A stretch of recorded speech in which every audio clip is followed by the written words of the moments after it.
Yeah. Do you want? Yeah, okay, recording in progress. Hi, everyone. We'll start the meeting of the September Housing Task Force, and it's good to see everyone. We are starting on roughly on time. What I was gonna say is that we have one of our agenda items is scheduled at a particular time because that person can only be here from 2:30 to 3, and that's the Housing Accountability and Production Office presentation. So we'll just work around the agenda. I think most of you have seen the agenda, but it is an update on the Housing Planning Assistance Grant from DLCD. It's an update on the Lease to Locals program. John from Astoria, even though he's not in the room, will be in the room by the time he is supposed to be on the agenda, to talk about the two properties that City of Astoria is offering up through their RFEI. You may have heard, and one is a county property, one's a city property. And then we'll have Kieran from the Housing Accountability and Production Office sort of give us an overview of HAPO and give us a chance to actually interact directly with that agency. So any other questions or thoughts about the agenda? All right, well, first one is, we'll start with the good news. The first one is the Planning Assistance Grant from the Department of Land Conservation and Development.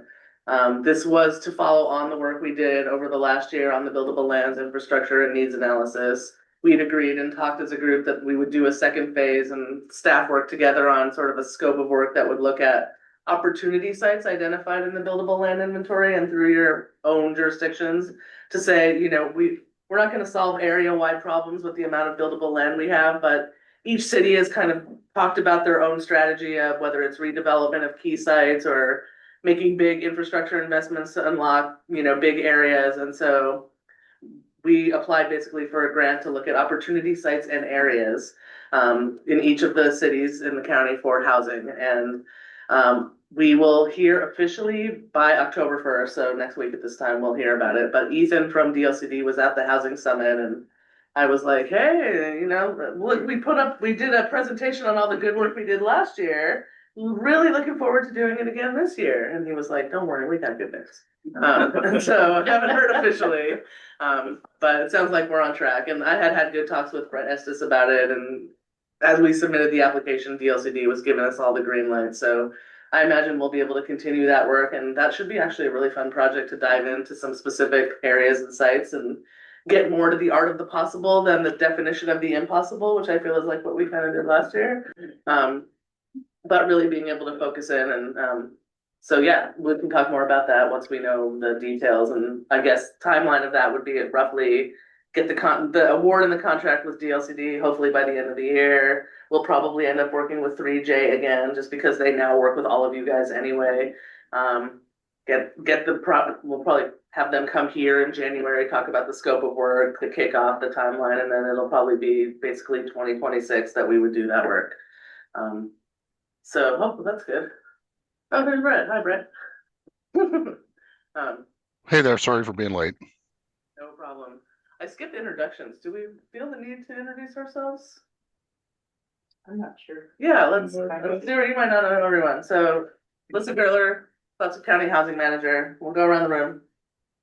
I'm Bob Mitchell. I'm a commissioner of the city of Orange. Stuart Emmons Design, Astoria. Steve Wright, Mayor Seaside. Barb Mount, Mayor County Beach. Paulina Cochran, Councilor in Gerhardt.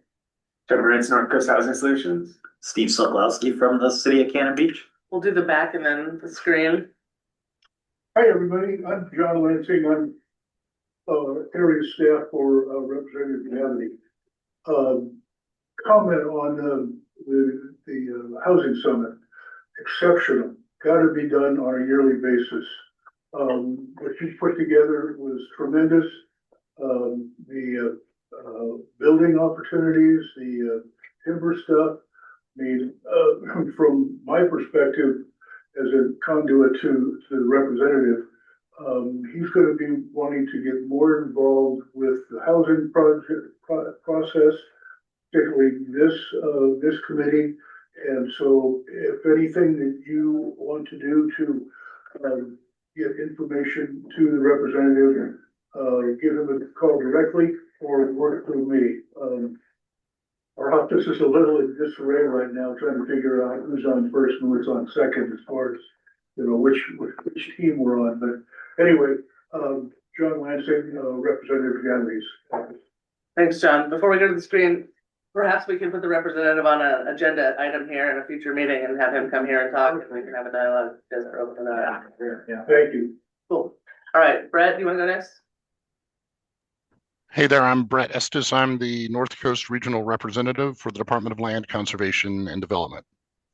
Hi. Hello. Oh, sorry. Did you say Kai, Melissa? Yeah, go ahead. Yeah. Okay.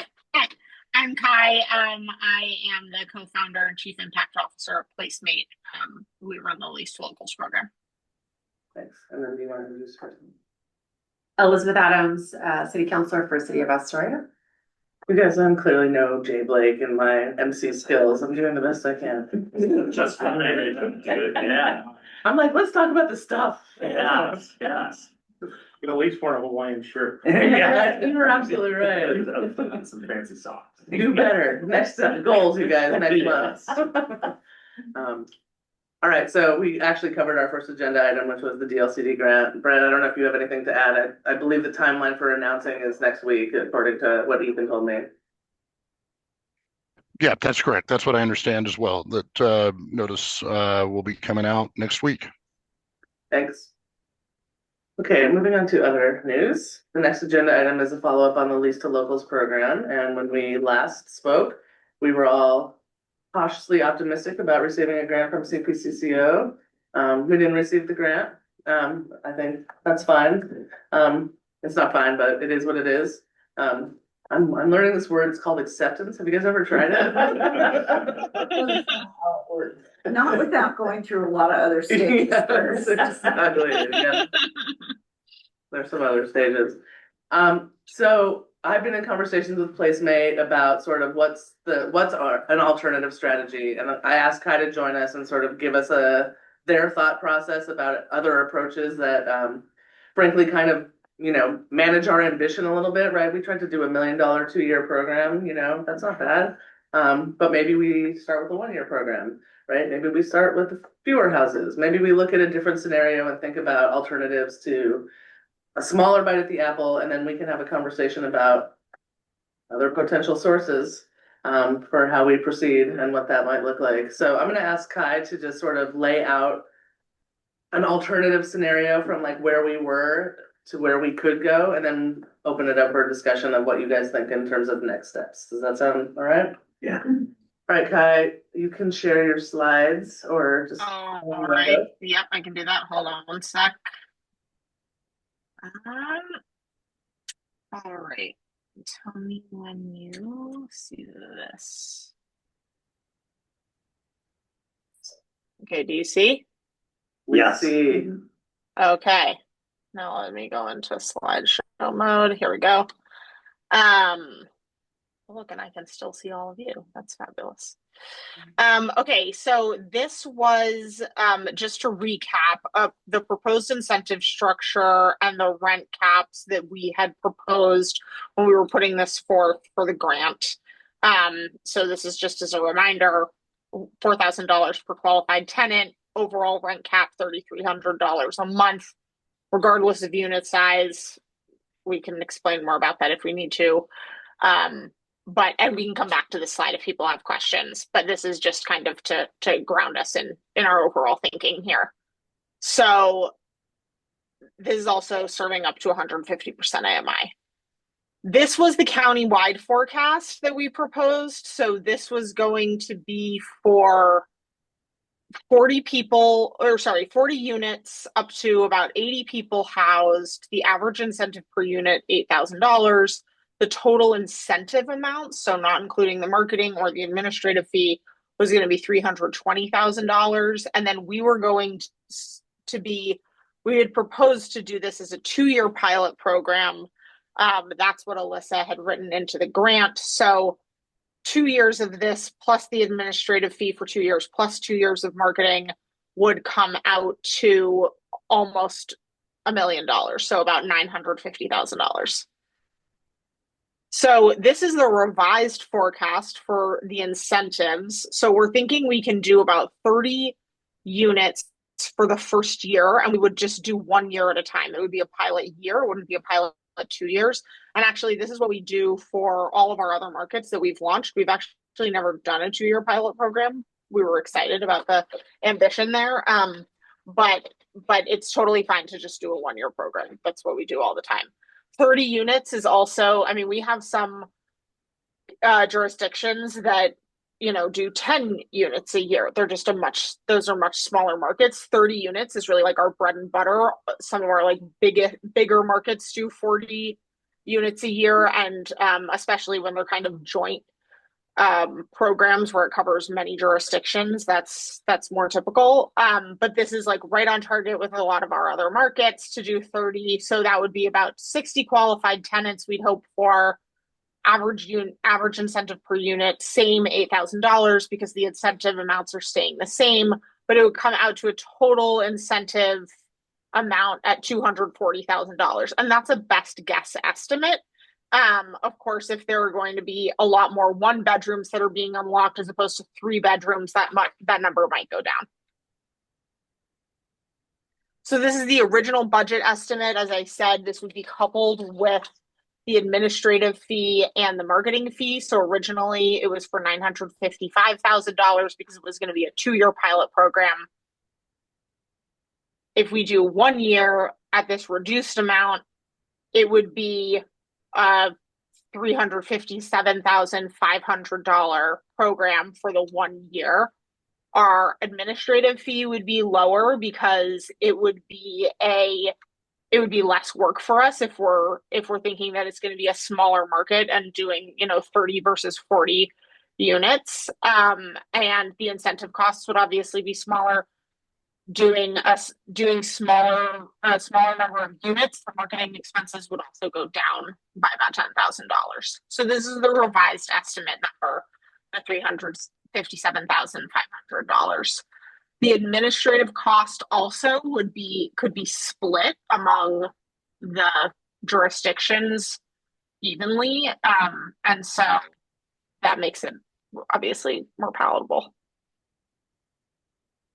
And that's where I'll end. Thank you. Yeah. So Alyssa, do you want me to keep this up, or do you want me to stop sharing my screen? You can go ahead and stop sharing, I think. Okay. Well, you guys, do we want to think of other alternative strategies to move this forward? I know Warrenton's always been a little skeptical, so. Yeah, Warrenton will remain so because I think we have the least amount of short-term rentals. So financially, I don't know how we could afford it or could really make it work in our case. Right. And all of you guys have just dealt with your budgets. None of you are rolling in cash that you can actually use. Right. And until we fix that, I'm not imagining that anybody has an opportunity budget-wise, but I do think that that's what I've learned from Kai and PlaceMate is, right, often these, you start with one source and then it ends up as local government funded. I asked around at the county, I tried to pass the hat at the county. I don't think the county is rolling in money either. And so we could also pursue additional grants. One of the other grant opportunities that was presented to me is potentially the Ford Family Foundation, and this is much more in their financial ballpark than the full 950,000. So if you wanted to look at some other grant sources, I would be happy to continue to, look for other funding. I think the other thing we had hoped for a fall launch to sort of time it with the end of the summer season. We're clearly going to miss that. In talking with PlaceMate, one of the things we talked about is, now we probably have a season before we need to launch. We don't need to try to rush to the end of the year or first of the year kind of thing, because that's really not the ideal time in the market to launch it. But if we wanted to target, say, like a springtime time frame, like Q2 of 2026, we could think about seeking funding in that time period. So just wanted people's thoughts about, how interested are we in pushing forward and looking for solutions, and sort of what do we think is on the table for reality check at this point? Well, I think we still need to have this established. And if you know of grants, I know of one. If you know of a grant, I'd say apply for it, but I think we should probably try to measure what each city's response would be if they contributed to the program. Yes, I think that's what I'm hoping to hear. I think. I will say that, and Alyssa's probably said this, and I think that I've said this before too, is that we've only actually ever done one market where it started with one private source of funding, or like a grant or a nonprofit, and then moved to jurisdiction.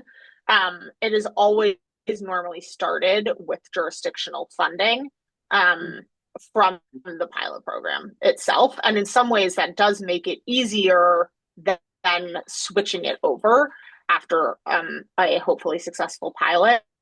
But I think that just all that is to say that we have experience in this and know how to kind of get creative. Counselor, did you want to go? Yeah, I was just gonna say, I think, in Gerhart, I've reported these meetings for what, 4, 5, 6 months now, and even bringing up this, I get pushback from counselors and others about, our need for the short-term rentals we have, which, our program's designed to slowly whittle those down. That was the way it was designed. And that may be something we may look at in the future. Yep. What's interesting is your city manager has been actually super supportive and given great guidance in terms of the program guidelines to try to make it work. And I think, sees the need for like his own employees to find housing in Gerhart. So definitely, definitely. And the second home. Yeah. So, yeah. All right. Well, that's good feedback. I think sort of knowing where you guys are. I would say Seaside would still be interested, especially if we don't have to pay for it. Right. That was always your favorite part. The thing, yeah. We could probably come up with some money. It's tough to balance this. I mean, this is one segment of the market that's different, for instance, from the Pacifica or something like that. I don't know how many people would actually try to take advantage of it because our short-term rental market is pretty strong. Right. Well, and we're giving money to essentially landlords to subsidize rent. And just in the amount of time I've been talking about the program, I've received a fair amount of pushback about like, you're giving rich people more money.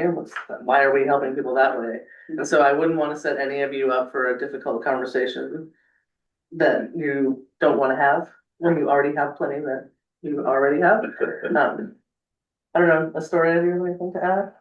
I think we should continue to be having these difficult conversations about housing, and I think that while we're all individually unique in each of our communities, this is really a county-wide effort, and we each bear the burden and brunt of different parts and issues about housing in our community, specific to our cities.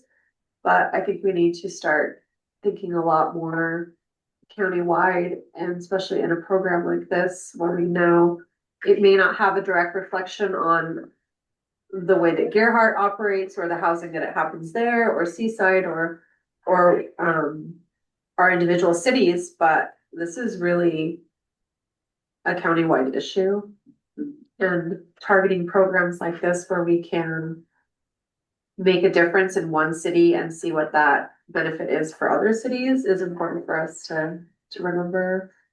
I think Astoria, John can speak to it as well, but I think Astoria is still very interested in a program like this.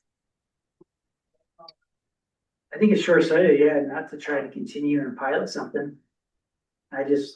My view of it is when you pair the cost of this versus the real cost of infrastructure to build the new housing, it's not even close. So that's just my lens of it. Yeah, to give up would be unfortunate. Yeah, I guess my question is what is the upside for the person who owns the investment property? I mean, my daughter lives next to a guy who rents, and he gets $500 a night. I mean, so where's the upside to him to be able to say, I'll do this, when he's making that kind of money and stays throughout the year pretty booked up? Of course, in a community like ours, especially during fishing season, it's even higher. But I don't understand, I guess, I look at it from the side of it, that person who's invested into their property, how do they, what's their incentive really? I understand there's money coming to them, but is it enough to really want to sway them to do that? I mean, I'll let Kai chime in because she probably has examples from around the country. Number one, it's Yeah. not. Let me try first, or do you want to go first and then I'll No, jump in? no, go for it, Brett. No, See if go you've for taught me anything in the last few months. it. Sure. Number one, it's not always the short-term rentals. Sometimes it's the second homes that we're targeting that are just sitting empty. And so for whatever reason, somebody might not be using their second home. There's all kinds of family situations that Kai has told me about where it might be changing hands or the family might not be using it. And so second homes as much as short-term rentals, I think, are what we're targeting here. And frankly, that's the problem in some of the cities that we're talking about where you have just these empty homes. It's not the short-term rentals. What's the benefit to a property owner? Well, do you want your businesses to be open? Do you want your businesses to have workers? Like, I would think there is a benefit in terms of the finances, you get to be a long-term landlord. You have, a one-year lease, you've got a rent subsidy. And so again, as somebody who has been a landlord, like this might be attractive to me to say like, I have less management, I'm housing someone I know. So I think there are multiple benefits as we've talked about, but Kai, maybe you have more national perspective on this. Yeah, no, I mean, I think that's been kind of a question from the beginning that a lot of people have, and our hypothesis was that once people really switched their behavior from short-term to long-term renting, that they could see that there are a lot of benefits. And so the incentive is the thing that sparks the behavior change. And then we see 60 to 70% of people, usually closer to 70% of people, continuing to rent long term, even without a subsidy and without jacking up the rent after the first year. So, we've definitely heard that argument against trying the lease to locals program since we started this program's now been going on for 5 years, and we've unlocked almost 800 housing units across the country. So, there are definitely people who do see it as worthwhile to try doing instead of doing short term. And I will also say that, to Alyssa's point, this is very empty second home targeting and not necessarily just short-term rentals. This program is not for everybody. So, we just launched our first market on Martha's Vineyard, one of the towns. We launched in one of their 6 incorporated towns. And one of the towns said, oh, but we have like $3 million mansions on the ocean. Like, a lot of the real estate agents were saying like those people would never participate in this program. And like, that is true. Those people would never participate in this program. But like, those houses also were not built to house local workers. We're talking about in residential neighborhoods where there are a lot of the workforce. Those are the kind of the lower hanging fruit that we're trying to really convert in these programs. And, I think that just even looking at the markets where we've been really successful, those are definitely places where there are very high valued properties where people pay a huge premium to vacation there. And even so, these programs are successful in places like Truckee, California, and North Lake Tahoe and Nantucket. We've done 40 properties on the island of Nantucket, and I haven't seen any real estate as absurdly valued and as short-term rentals with such sky-high prices as that island. I guess it's a matter of, without the county is so diverse in every community, I think it'd have to be based upon what each community, sort of what their outline of their community is. In our case, we don't have a lot of secondary homes. We're a blue collar community that basically does not have a large amount of excess housing. In fact, our problem is just the opposite. No, but I imagine that Astoria, Seaside, Cannon Beach all have employees who probably have to live in Warrenton rather than in their own city. And so it is kind of this interconnection, which is what this table is really all about. But I do think your point is well taken that every community's kind of got a different framework of what your challenges are and what your opportunities are. And that's why we wanted to pilot the program to see if it works. And so what I'm hearing from most of you is let's keep talking about it. What do you guys think about this sort of scaled down 1 year, 30 versus 40, a little bit less of a overhead? It seems like we could still pilot the thing that we're trying to figure out, which is where does it work and sort of where is the uptake in the market? Where does the behavior change occur? If you guys like that sort of new approach, it might be easier to find 350 than 950, probably. So, we can follow up with that. I think I can look at grants, I can come back in future meetings and talk about other financial approaches. If any of you guys wanna, see me afterwards to, give me some money, we can do that too. But yeah, I think just getting the green light to keep going under the circumstances and looking for some alternatives paths forward and just rethinking our timeline. That's what I needed to hear, as you guys are still good to go, so. And to the point of Warrenton, like, it's a long time before we're there yet. We can still have more conversations about sort of who, what, and when.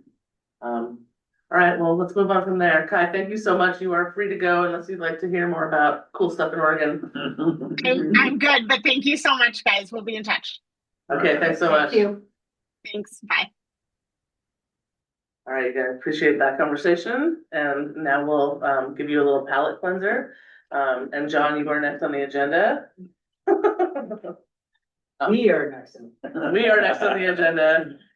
Many of you may have heard, I'll introduce you and then you can go, but many of you may have heard or seen that the county and the city are partnering up in Astoria. We've issued a request for expressions of interest, AKA, please tell us what you think you can do on this site. For the Darigold site, which is owned by the county, and the Customs House site, which is owned by the city of Astoria. And we've had our first information session and we've seen some interest. And so, John, if you want to talk more about sort of what the city's thinking and. Sure, I'll try and just 90+% of the credit goes to Alyssa. This is really her idea, and so this is just a 1-page handout to try to explain it in simplistic terms, but. Pointed at Brett. Oh, yeah, we'll circulate it some other, after the meeting. Old school. I don't know if we should give one to Brett, though. I don't know. Yeah, what do you know? What do you care about Astoria? Yeah. DLCD does have it, just not you. I actually reviewed it on Alyssa's social media posting, so I was able to take a look at that already on your LinkedIn page, Alyssa. So I was able to take a look. I'm glad someone's looking at my LinkedIn profile. Dude, we got a guy in the waiting room. Oh, thanks. Yeah, go ahead, Jay. So I think typically, right, we all think about affordable housing projects and we immediately think RFP or RFQ. I think what an RFEI is just taking a step back and saying to yourself, let's not get too far out over our skis and make an assumption we know what is appropriate for the community and what is the right affordable housing development for this parcel. And in the case of Astoria here, through a process through calling some city-owned properties, we've come up with 2 that have potential. But it doesn't take too much research to realize there's a lot of complexities to each of these. Unique complexities to each of these. And so really what the RFEI is just trying to have a lot of awareness and putting this out to the experts, to the development community, to get their reaction in terms of what they think is feasible. What do they think the market will bear? What type of project do they think they could structure with the incentives they can tap to make something realistic?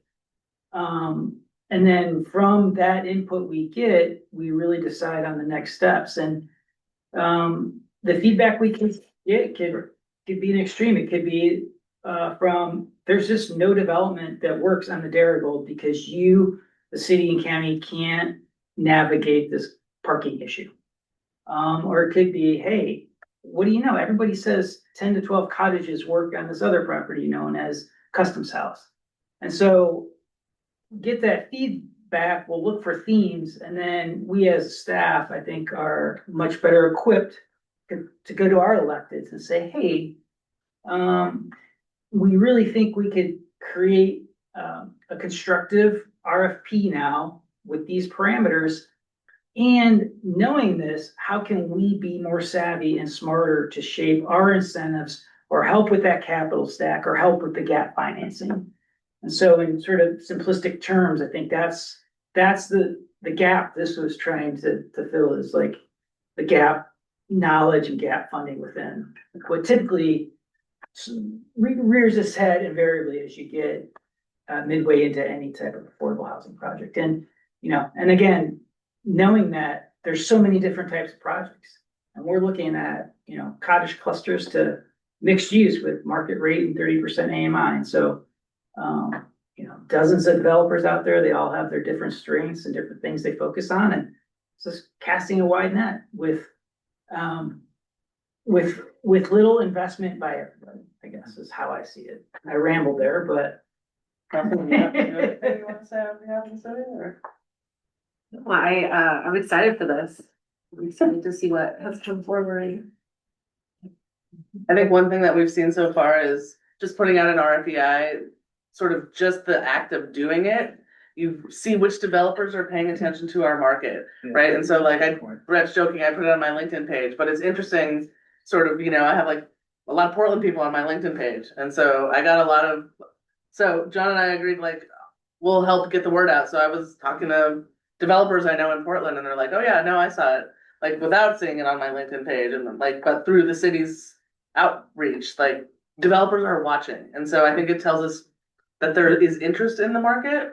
And Stuart, I think, probably knows this from his own work. And so we've, to John's point, the people we've interacted with so far have been a wide range, whether they're thinking they're going to build a tall building on the Dairy Gold or whether they're going to try to do home ownership on the Customs House. Which is exactly what, as John said, we were hoping to see, is sort of what is the universe of possibilities that the market will bring forward that reflects what the council has said, but that also reflects market reality and the funding realities and frankly some of the challenges and constraints of the site. So it's pretty exciting to see what happens. I believe the closing date for the request is Halloween. Yeah, end of October, and we have one more Q&A. The first Q&A, 9 people participated, virtual Q&A, about the same if signed up for the second Q&A. And just, a lot of good questions. And, as you know, there's a lot of smart people out there working in this field. I feel like you and I've learned just from the questions being asked of us what we need to start thinking about. Like just the developers being like, well, OHCS is doing this. And it's like, right, good to know, note to self. And so we've actually, part of the benefit is just to build our own capacity about what we can bring to the table, as you said, what the city might need to do strategically, or frankly, the county as well, since we own the property. So I think you're absolutely right that we are getting a lot out of the process, and hopefully we will actually find developers who are good fits to partner with the city and who can partner with the county. And, maybe next year or 2 years from now at this time, we can be like Seaside, like, hey, we have a groundbreaking. We started with some county property and then the city took it and then we got a developer and now we're almost to 70 units. And so, we got, it's not on the fast track, but it is on a track, and that's really, all we can hope for. Yeah. I think it's a great idea that what you guys are doing. I mean, it's something, even from our perspective, when we talk about the RV park and different things like that, we've always talked about request for proposal and not necessarily thinking we have the idea and how do we get someone who's got the expertise to give us some of the input that you guys are getting. So I think down the line, we may be able to learn from your experience and pick your brains, and then might be something of interest to us down the line. So congratulations. I think it's a really, really smart idea. So good for you guys.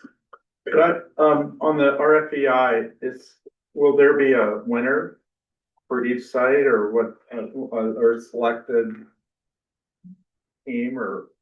I'm looking for the words "to be determined." Right. I think what we agreed is to bring or is it just an idea? Short list to the council. Short list, yeah. Is there a formal response process in Sorry, place? to jump. Yes, there is. Yeah, If you, it's- I could share a link with you, and it basically asks developers to put together a preliminary package responding to some Okay. criteria and questions that the city's put out. Okay. Yeah, so we're like, Right. we don't need a formal proposal, give us, just a high level. Well, makes sense. Yeah, schedule what you think is viable or the strengths and weaknesses, and then we have some basic criteria. But really, council's initial notion is, based on what you get for each site, bring to us a strength of preference. And I read that as bring forward to them a strength preference for a concept. And then it could be, developers. And so it's just the next step will be kind of a freestyling discussion. Right. With that sort of as the backdrop.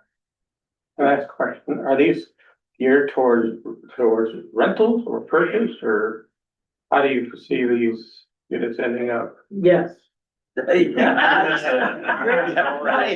all, I think. Yeah. I love this, the right Yeah, answer. believe me, like, exactly kind of why we're doing this, right? At a staff level, we had our preconceived notions.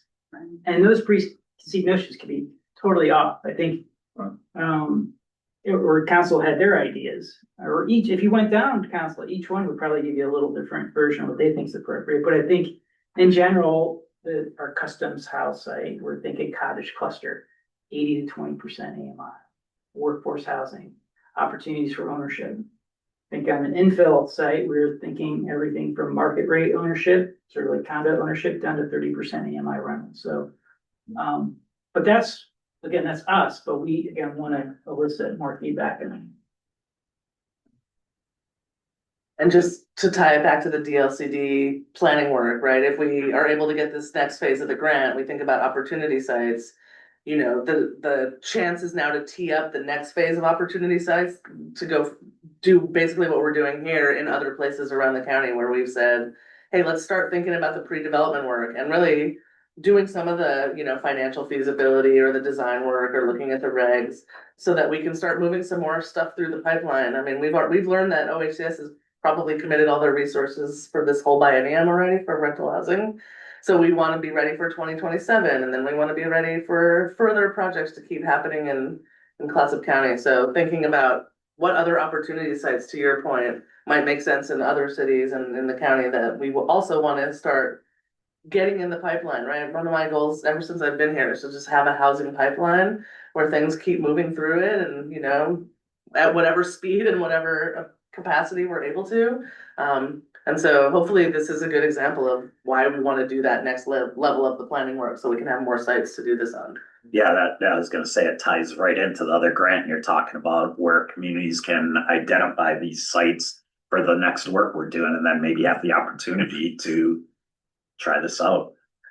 And yeah, and also what we did is just, you're always trying to find ways to reduce redundancies. And so we have two properties in one RFEI, or could be Cannon Beach. Like, hey, here's four dissimilar sites, but they're all packaged together in one. So it gets more global interest too, I think. Gotcha. I do think that's a good way to have a dialogue between sort of the council level and the development community, right? Where the staff is trying to bring forward to council, like, these are the things that might meet your goals. Here are your goals, which things meet your goals. And so actually trying to have an alignment between, to your point, Mayor, there's so many different ways you could make investments in housing and so many different kinds of housing you can invest in, that hopefully this surfaces different options to say which opportunities do we have to serve which population, and not just have like we've decided it at the staff level and it's gonna be this and that's it. So yeah, hopefully there's more. This is a model we can keep doing around the county. Any other questions, thoughts, feedback? If you know any developers, get the word out. We still got a month till. Yeah. Yeah. And yeah, a lot of good, right, and it's when firms formally respond to any RFP, they sink a lot of time and resources. Right, into that, exactly. like, $20,000, $30,000, $40,000. And so again, this is a way to create something that's much more simple and non-binding for everybody. Right. And do they still have to draw a picture? Yes. Do they still have to, run a pro forma? Yes. Right. Do they still have to look at your code? Yes. right? There's still a level of investment that goes into even an RFEI that signals a level of interest, right? You're not gonna put your firm out towards something that you don't think is potentially feasible. And frankly, that is what we've heard from a couple developers that we all know, like, if this isn't feasible, I don't know if I can put my firm toward it. But the fact that people are showing up and testing the waters, I think is a good sign. So. So at your Q and A, how many people were regional developers? I mean, was it pretty much? If you consider Portland regional, Yeah. 100%. Oh, okay, we'll talk. Anybody local? There are people who have done local projects. No, I mean people who actually own businesses in the community, Um, Clatsop County businesses. Clatsop County developers. no. Think of like an innovative housing where they do a lot of local projects, but kind of based. Right, Portland-based. innovative housing and Northwest Housing Alternatives, right, that has built in Warrenton, but is based in Portland. And you know, we've heard from a number of developers that, you know, the big bond money, the Portland bond and the Metro bond are all used up. So the pipeline of projects in Portland that's been like a jamboree for the last few years is all committed. And so I get calls all the time from these developers like, surely something's going on the coast. Like, people always want John and I to walk them around the sites, right, or whoever, Steve and I, like, the market is shifting away from some of the areas where the resources were, and these guys need their own pipeline, and so we're definitely seeing an interest in people who aren't from here but want to be from here. And I actually think, you know, your councils might prefer, hey, we have 3 proposals, each one looks like this, but this one has the most local connection, might create the most local wealth. I would imagine that would be a. Who would those people be? I mean, who are our local people that would be responding to something like this? I think there's a few, I mean, you look at Reckitt, you go look at Nine Yard, there are businesses out there who have developed multiple housing. Holmberg, I mean, there are people out there. That are specific to be interested I in think something like this? I mean, yeah, absolutely, I mean, I don't know if they're even aware of it, I think there are people in our community who build multi-duplex, multi-family housing today, and I've talked to 2 of those names. that you Johnson, mentioned. I mean, Holmberg and there Nygaard. are people. They have their own land. Right, I forgot. Yeah. Yeah, they have their own land, they're developing their own projects, yeah. Yeah, Well, again, We need all of it, right? Infill and redevelopment is part of a larger conversation, and some of those developers are good at the new build planned unit, and we want that too. So I'm not mad about any of it. Oh, yeah, the more the merrier for sure, more heads at the table, better ideas. Yeah, definitely. When you put this out, do you list the problems up front? Do you make them find them? I feel like we. Oh, yeah, no, You list as much as you can. we were as transparent as possible. Yeah. Okay. Yeah, no, I actually feel like, right, it's like a 12-page document. It's not a, hey, look at these pretty pictures, tell us what you want, Okay. right? Well, And that's good. it articulates sort of what John was saying, which is, there's a range of thoughts on the council about what might be possible, and a range of thoughts at the staff level, and so, but then also, here's what you're getting into kind of situation. And I don't know, frankly, there might be things we don't know, right? An architect was asking me about the sidewalks at the Dairy Gold building, and I took a look at him and I was like, yeah, we might not have said what we needed to say there, but now I know. And so, you know, to the best of our knowledge. Yeah, Oh, we that's just good. look at it like, hey, we have a Rubik's Cube here, and who wants to help us solve this Rubik's Cube? What I'm learning too. Good example. Yeah, it's like, here's some feedback. No matter what you do on the Dirigold site with the parking triggers bully. There's no gray area, bully, period. If that's true, yeah, that's a huge variable that we gotta weed into this moving forward. Yeah, if there's like contaminants and stuff like that, you might as well put it all out there because otherwise you're not getting a realistic, maybe people aren't aware of it. Yeah. They present something and it's like, well, oh, we didn't know about that. I mean, you're not at that level yet, but I think the more you can put out there, the better it is. Yep. Yeah, and the county's done a lot of work on Dairy Gold. We know, we've had conversations like this in the past that haven't gone anywhere. And so, there's some of that There's work. Yeah. Yeah. It's not easy, but exciting to work in partnership and see what we get. Yeah. yeah. Nice. Thanks. All right, well, we're actually doing well. We're a little ahead of schedule, but Kieran is here and I was kind of stalling until he got here. So Kieran, even though you're off camera, if you are ready to go on the agenda, I will introduce you. And Karen just messaged me and said he needed to step away very quick. So it looks like he may be coming on right now. Okay, very good. So Okay, thanks, Brent. Sorry about that, Kieran. No worries. I'm just getting a glass of water. Back just in time to Okay, hear my name. perfect. So I'll give you a quick intro and then I'll turn it over to you. Karen is with the Housing Accountability and Production Office, which was started by Governor Tina Kotek. Many of you have heard some of it. I'm not going to go into too much detail because I know Karen can talk all about it.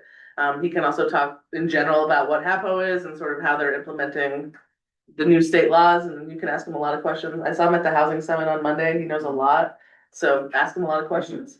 But Karen, if you want to just do your presentation, you're welcome to share your screen or just start talking. yeah, thanks all. Thanks for letting me sit in on this meeting. I'll share my screen really quick.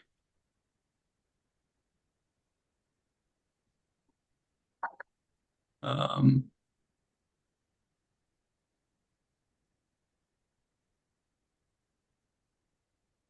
does everyone see that? Yeah. Great. So I guess before I jump into what HAPO is, I do want to kind of demystify what DLCD is doing in relation to housing, because I know also DLCD, the Department of Land Conservation and Development, is doing a lot. So before the Housing Accountability and Production Office was created, there's been in place the housing division at the department. And this part of the department focuses on more of your long-range planning efforts. So a city's buildable lands inventory, housing production strategy, and implementing what we call Goal 10, which is the housing land use goal. And the housing division, right, is more focused on that long term, helping cities create policies and rules related to housing, and also doing a number of rulemaking efforts to kind of retrofit what Goal 10 is in the land use system. So that's separate from what I'm working on. I'm with the Housing Accountability and Production Office, and our office is more focused on development specific work and how that intersects with state housing law. So over the past number of legislations, there's been laws passed such as like middle housing law, allowing middle housing to be cited in certain cities of different populations, clear and objective standards, which requires local development codes to have, like I said, clear and objective standards and not discretionary approval for different land use approvals and things like that. So that's where our office is focused in. And we're really here to help support builders and local governments better understand what these housing laws are, and also provide technical assistance and funding for local governments to update their code to align with these laws as well. So it's kind of a brief overview at a high level what DLCD is working on in the housing sphere of things. So a little bit more about HAPO. So this is a joint office between DLCD and the Building Codes Division of the Department of Consumers and Business Services. This was created in 2024 as part of SB 1537. Our office serves a few different functions, but our primary focus is to support developers and local governments to boost housing production. And one of our key purposes, right, is to ensure that local land use codes, decisions, permitting, etc., all align with state law. And we understand that there's been a bunch of different housing laws that have been passed in the past few years to help boost production. And we understand that it's difficult for local governments to keep track of all this stuff and follow it. So that's our primary purpose, is to be technical assistance providers to you all. We really want to lead with collaboration first and enforcement last. So we have like some mechanisms where we can appeal a decision or look into a local development code and essentially like enforce that the state law is followed. But we do have technical assistance dollars that we want to use to help local governments update their code and really be a collaboration body and work with you all rather than use those enforcement mechanisms. And thus far, we haven't used any of them. And we're also working on a series of research and guidance materials that have some best practices, such as like model codes and ready build plans that local governments can use. And also feel free to interrupt me at any time to ask questions. I don't mind. So thus far, we've created an inquiry form where we can help answer different questions that local governments or developers might have. There's a few different categories of inquiries we can receive. So like I was mentioning, there's that informal land use guidance, and I'll talk a little bit about what the scope of that is in the next slide, but also informal building code guidance. And that's why we're partnered with the building codes team. We're able to provide guidance to developers and local governments on those type of issues. And like I mentioned, also there's that kind of formal enforcement, what we're calling a formal housing law complaint. And this is where a developer alleges that a land use or building code law doesn't align with state code. And thus far, we've only received one of those to date, and we've done hundreds of informal inquiries, both in land use and building code. So we're really seeing the vast majority of our engagement with you all on that informal side and providing guidance rather than this complaint side.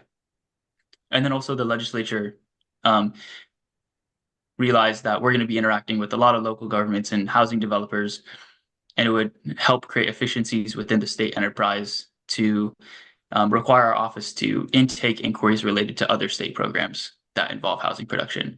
So that includes things like OHCS funding, like a developer might have questions like, where can I find funding for homeownership opportunities at certain AMI ranges for my development? Or Department of Environmental Quality permitting. Like, I'm having trouble with this 1200 C stormwater permit. Like, where can I find the right person in DEQ to get me connected?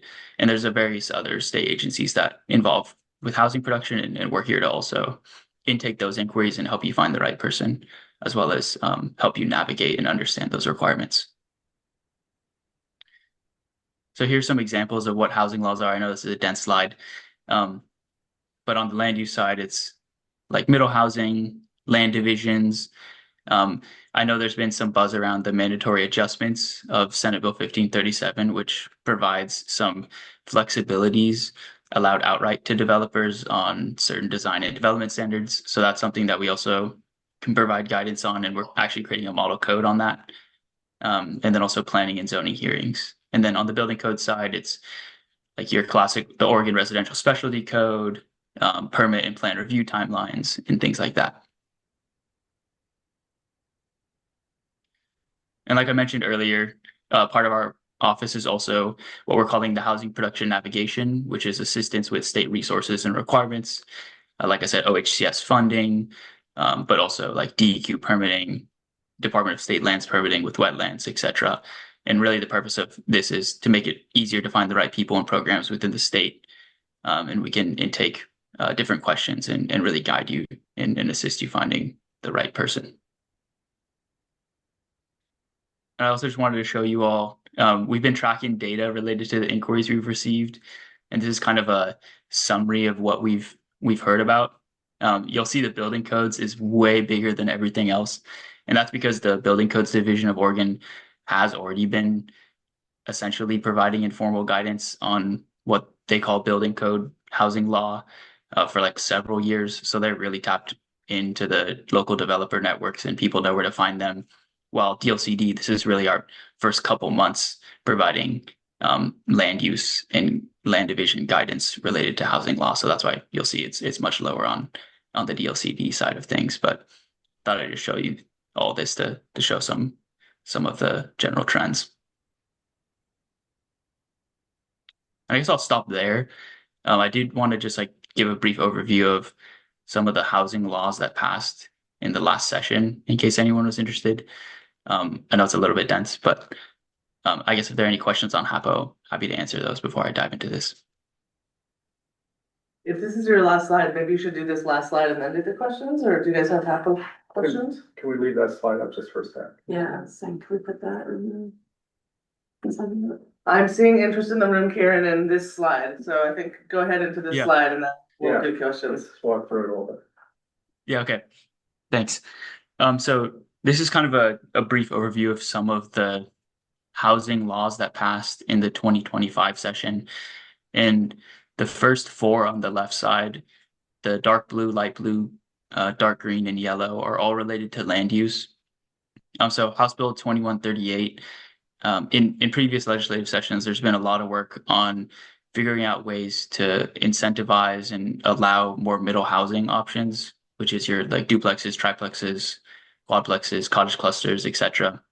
And this bill does the same by expanding where middle housing can be allowed. So now middle housing can be allowed in unincorporated urban lands, which means it's lands that are within an urban growth boundary, but outside of the city's limits, which is confusing that cities have two different boundaries. But I don't think it's a huge number of lands, but it does add some more flexibility for landowners that have urban land within the urban growth boundary, but outside of city lands.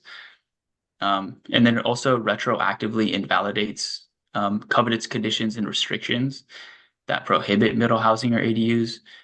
So some like homeowners associations or other entities have rules on the books that limit if middle housing can be built within those areas. So this retroactively invalidates those.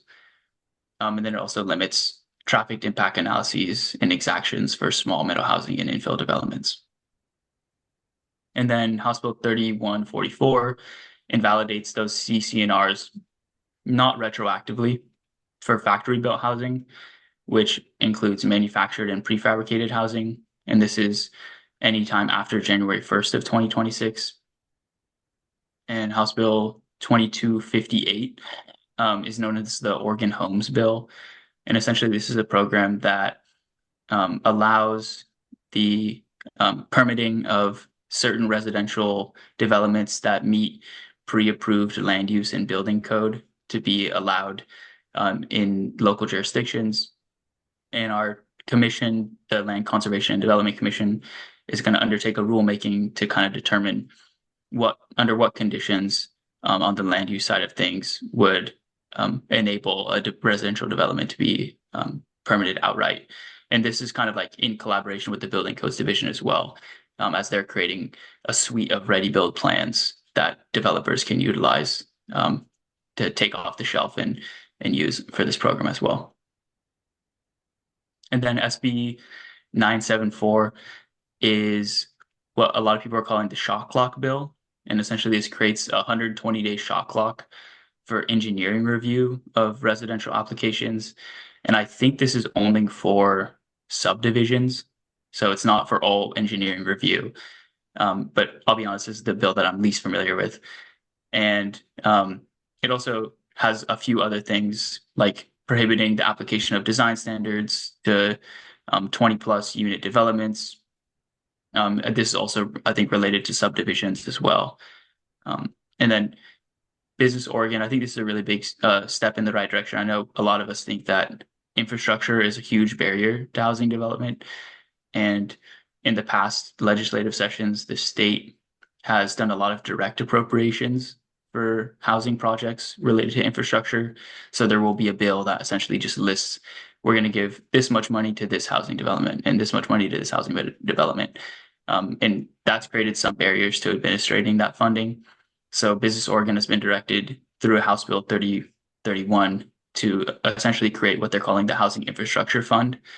And this is a way that they can intake requests for infrastructure funding for various housing projects and then systematically fund those based on different criteria that they determine. And I think they're going through their first set of rulemaking right now.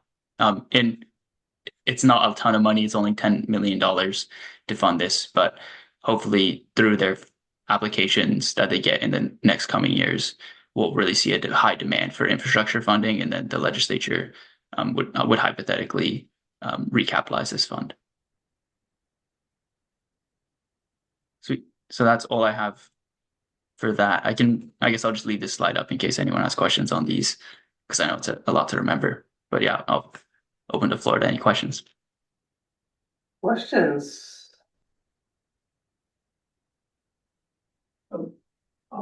lot about a question. House Bill 3144. Let's say with my inheritance in 1988, I bought a single family home in a gated community in Gerhart, single family home in Sun River, another single family home in Eagle Crest, another one in Black Butte. Wow. That those CCNRs are no longer valid, that those HOAs have to allow middle housing? Yeah, it's Oh my yeah, it's God. just it's retroactive. Whoa, Um, bring I on the know that. lawsuits. Yeah. I think that's Somewhere for all that I put in the infrastructure truth, money. I guess I did. I'm thinking about Gerhard. Oh, yeah, like, holy smokes, we'll just cap your infrastructure. Should we let him answer the question? Sure. No, yeah, no, you all are right. For 2138, it's retroactive for middle housing in CCNRs, but like for manufactured in like prefab housing, that's not retroactive. So I guess you couldn't put like a single wide manufactured home in an HOA that used to have like a stick built home if that was a requirement of that HOA. What's the definition you're using for prefab? Yeah, that's a good question. Considered a prefab home? Or modular. Yeah, this is a confusing topic. So for prefab, I think this is using the state's definition of partially manufactured offsite and then wholly or partially assembled on-site. And I know the Building Codes Division of Oregon has a prefabricated structures program that will like approve a plan that you submit to them to then be used as a prefabricated structure. So I know it's all tied into that framework of approving plans, but yeah, it uses the state's definition. Okay. I can see like your Central Oregon hat on, like, glad I don't Deschutes County. I got a question on that. HB 2138, it just talks about expands, where middle housing is allowed on unincorporated urban lands. You know, I thought the whole Oregon land use system was to try to get it, you know, the urban development within the urban growth, or well, not the urban growth boundary, but actually into the cities. So it's interesting to me how that fits with the whole element of trying to get those urban types of development within city limits instead of the growth boundary. Just a general comment. It just sounds interesting to me. I don't know if there's a question there. Maybe it's just a statement, but it just seems like we're allowing for things that typically haven't been allowed in the past. Yeah, I would echo that. I think these bills do increase the allowance of middle housing. And I think Brett might be good to add some context to this, but I think a lot of the lands that are urban unincorporated, meaning they're outside of city limits, but still within an urban growth boundary, are still relatively close to that city. And I also think they're pretty rare. Like if you look at, I was looking at the UGB of Springfield, for example, compared to their city boundary, it's like just a few parcels on the outside of town. It's not like opening up residential development for middle housing to most of the county. This is still relatively close to city limits. Yeah, I mean, you start looking at inside an urban growth boundary, that's still an area where the state would have said, hey, this is where we would anticipate urbanization happening. It's just maybe a city limit boundary is not currently overlapping with that area where there would be urbanizable areas that were intended to be happening more in the short term. Brett, have you seen, or Kieran, have you seen any conflicts on, I mean, obviously the bill just passed, but do you foresee any potential land use conflicts where people are trying to implement the will of the bill, but are coming up against other land use parameters? for me, it's too early. I mean, the 2138, it's too, I haven't had any issues come up with that topic yet in my area. Yeah, I'd echo what Brett says. I think where most of us are trying to just like wrap our minds around what these massive bills mean and help answer as many questions as we can for local governments. I know we've received a few questions related to these bills for sure. But yeah, I think some of the controversy we'll probably see is with the CCNR's retroactive Yeah. enforcement of those. But yeah, that would be my prediction. Thanks. Other thoughts? Other things? One of the questions that we probably have is we have a lot of communities that are 2,500 and less from a population perspective. Can you just comment how those bills all relate just in general, and should the anticipation be that they're going to be for all communities down the line? Just any general comments that way? Yeah, that's a great question. So for at least middle housing allowances, the state only requires duplexes to be allowed in cities above 2,500. So this doesn't apply to those cities unless they have opted into allowing middle housing, not under that requirement, like SB 406 cities in Tillamook County. This would apply to all those small unincorporated communities that have opted into middle housing. So it only really applies if you're over 2,500 or if you've had middle housing on the books optionally. Hey, Karen, can I ask a question? Yeah. On HB 2138, the third bullet point, limits traffic impact analyses and exactions for small middle housing and infill development. So I'm thinking about our project in Warrenton with Trillium House and Chelsea Gardens, where those two intersections, that became a really big deal, the traffic that was generated from our housing project. So do you know the thinking behind that? If we were even asked to like consider a traffic circle that was off-site, because of an intersection that would get more load from the housing project.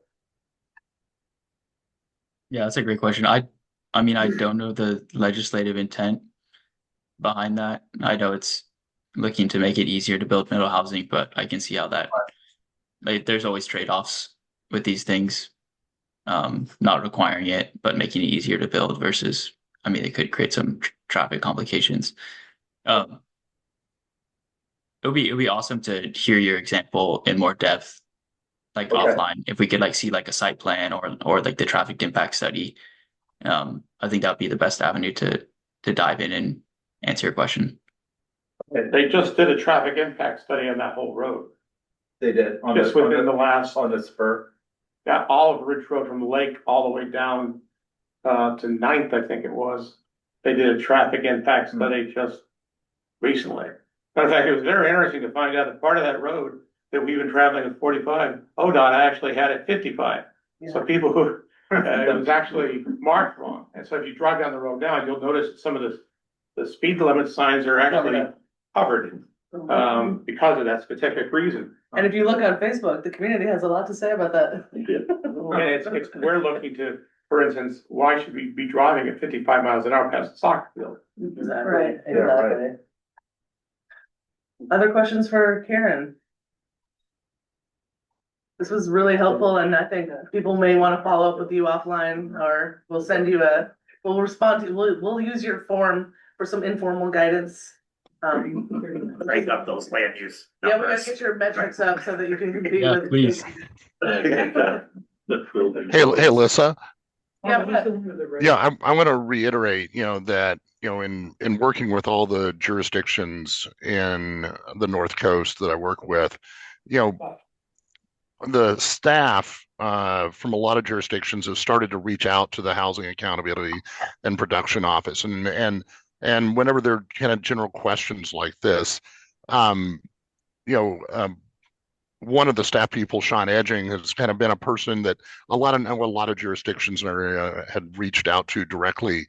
And so, Sean is asking, if you've reached out to him in the past, to start using the HAPO intake form. And what we're seeing is that responses are coming back from the HAPO office generally in about no more than 5 days is kind of what it's been. There's some dialogue which is happening. And Kieran, I hope I'm not misstating that, but that's what I'm kind of seeing, that there's been a pretty good turnaround. It may not be an exact answer, but there's starting to be some dialogue from folks in the HAPO office. And so this is not just for use by developers, but also city staff or folks who are really wanting to get clarification on some of these statutes in implementation. Yeah, I second everything Brett said. Unless you give us a really hard question, I think we can get back to you in like 5 days. But feel free to send the hard questions in. We're happy to help answer those too. But yeah, I know the intake form can be kind of clunky with like having to submit something into the void and then like not knowing if you're going to hear back. But it does like really help us manage our email inboxes, because when we were first starting up, it was like an email inbox in an Excel sheet, and we were getting lost pretty quick. So yeah, I appreciate you all trying to use the form as best as you can. Makes sense. All right, thanks very much. Yeah, thanks everyone. Thank you. We are at the part of the agenda where we call it next steps. I think we have some next steps, which is we'll follow up on Lisa Locals. We'll follow up with Representative Javity and invite him to a future meeting. Cannon Beach, do you have an announcement to make? No, there's no new developments in Canton. No. Is this not your last meeting, Steve? Yeah, it'll be my last meeting. I'm taking off. So anyways, it's been a pleasure. That's it. Short and sweet. We'll miss you, Steve. Thank you. I appreciate And that. I don't know. I will say, it's been an honor to work. Yeah, you too, Mayor. You too, very much. You're definitely one of the people I'll miss the most. You say that in a meeting. You'll say that at a Cannon Beach meeting. Yeah. That's right. Yeah. And we're gonna become doing a best practices trip to Sheboygan. So Very good. There you go. See what you're doing That's downtown. here. That we're going to Sheboygan. Yeah, You know, that is my favorite city name in the whole world. there you go. Now you can say you knew someone. I always told my wife, I love the name Sheboygan. Yeah. I'm glad you didn't name one of your kids that. Yeah. Anyways, no, thanks everybody. It's got a lot of interesting challenges and there's good people. You guys, I mean, without something like this, to toss ideas off of one another and just keep working regionally and good staff and good people that are dedicated to these types of things, this has been one of the nicer aspects of the job, is just to work regionally. That's not always the case. So thanks. Yeah, thank you. Any other updates for the good of the order, things people wanna say? All right, we are adjourned. Thanks. Thank you. Bye. I'm online. I was gonna make a joke about the meeting we were at yesterday, where we each take 10 minutes to go around the room. Those are the worst. I was like, really